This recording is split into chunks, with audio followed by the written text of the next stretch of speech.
Christmas is a good news celebration.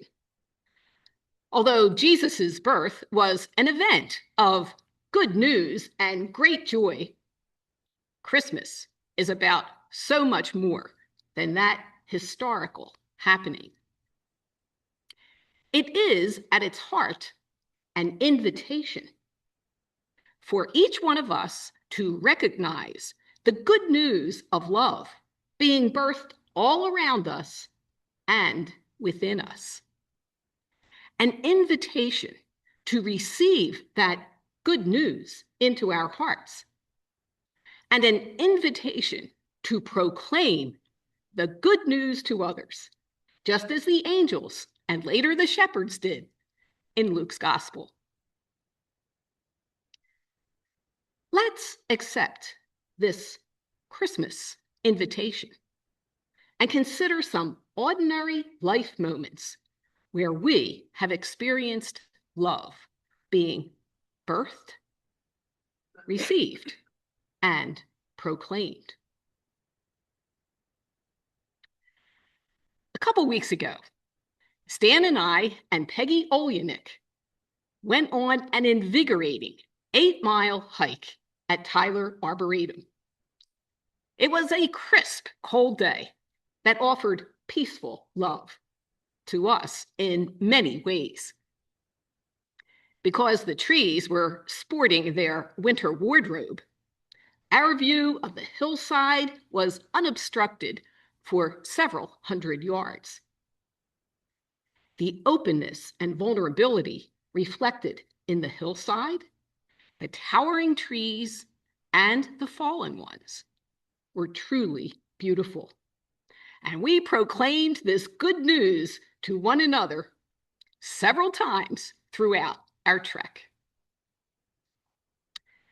About 5 miles into our hike, deep in the woods, we stopped for a break when I received a text from our neighbor announcing the birth of their second child, Jasper. What good news!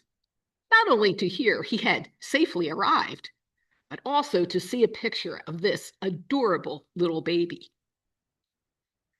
Peggy, Stan, and I were in awe at this good news of love being born. And we proclaimed our delight to one another and to all the animals and trees who would listen.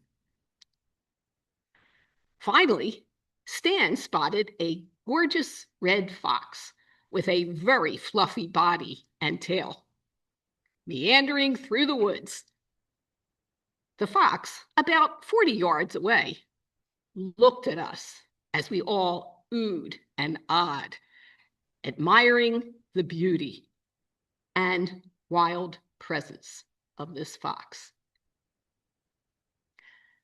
Our conversation, as well as these experiences of winter's natural beauty, the birth of little Jasper, and the presence of the wandering fox, truly made this a delightful invitation to and proclamation of the good news of Christmas.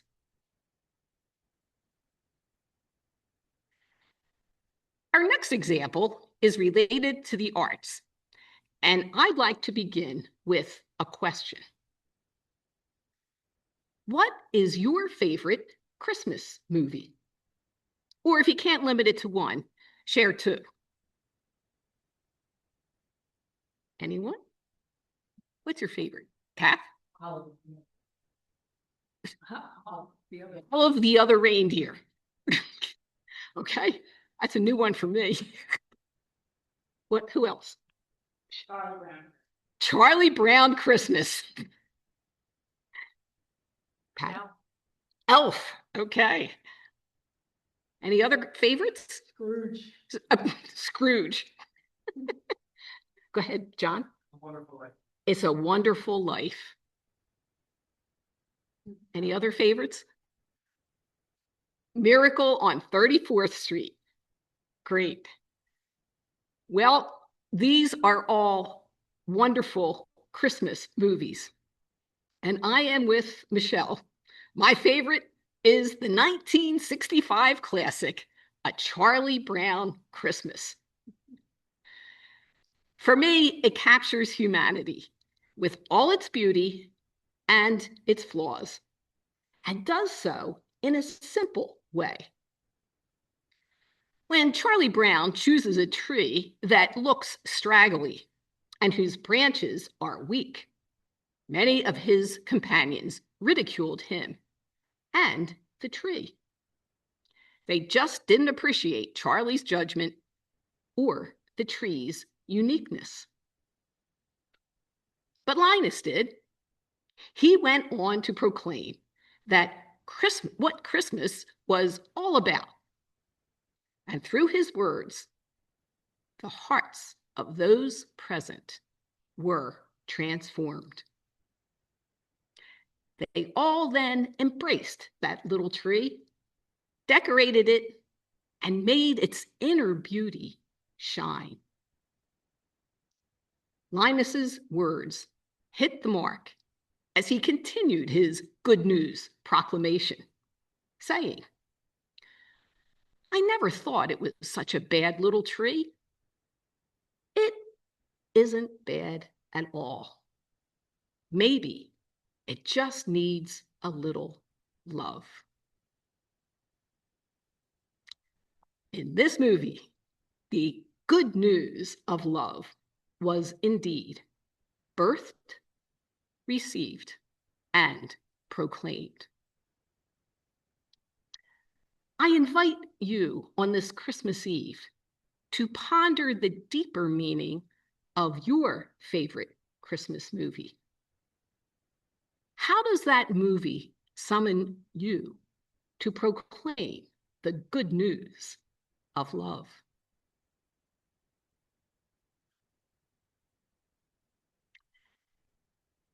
During this time, I'm mindful that some of us are carrying the burden of worry or sadness because of a loved one's illness or passing, or because of a strained relationship.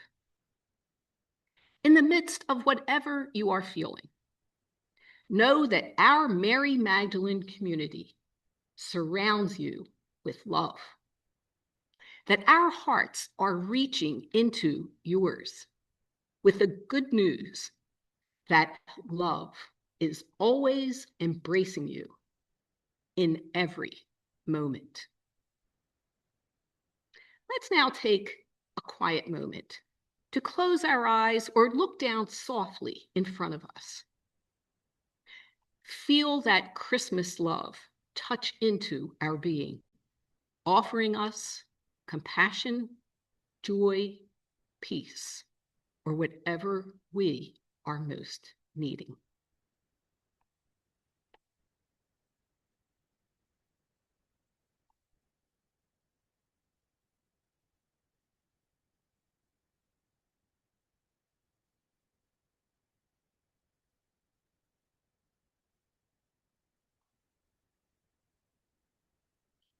And when you are ready, please open your eyes.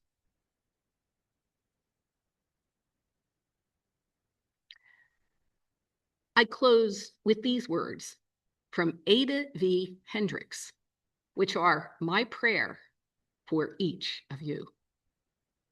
I invite you to listen carefully to Ada's words about the meaning of Christmas. May you have the gladness of Christmas, which is hope, the spirit of Christmas, which is peace, the heart of Christmas, which is love. Merry Christmas.